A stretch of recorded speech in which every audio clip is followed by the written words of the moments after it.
The doors to the holiest Christian site in the world were closed on Sunday in protest of what is being deemed as political persecution.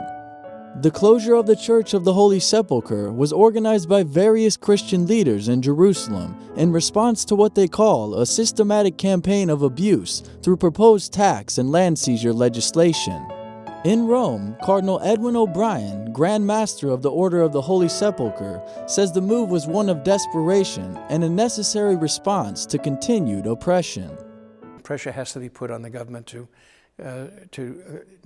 restore the delicate balance that has always existed in these areas in the Holy Land.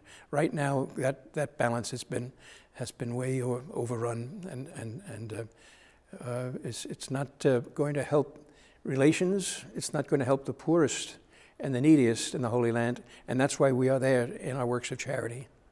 Mayor Nir Barkat of Jerusalem has proposed allowing the municipal government to collect retroactive property taxes on church-owned properties where there are no places of worship, such as hospitals, shelters, and schools.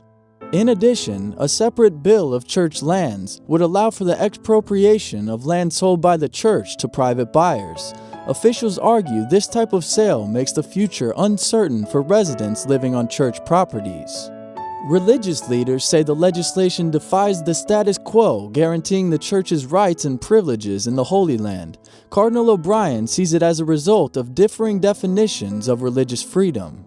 The government says freedom of religion means you can worship in your church or in your chapel.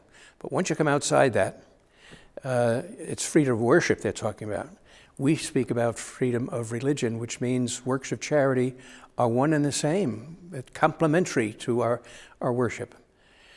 And therefore, we can't see it justified to tax hospitals and to tax nursing homes and our schools.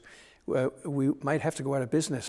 Israel's response to the protests was swift, as the country's prime minister released a statement on Tuesday afternoon announcing the municipal government's suspension of the tax collection. In addition, the church lands bill has been put on hold. All parties have agreed to establish dialogue and formulate a solution.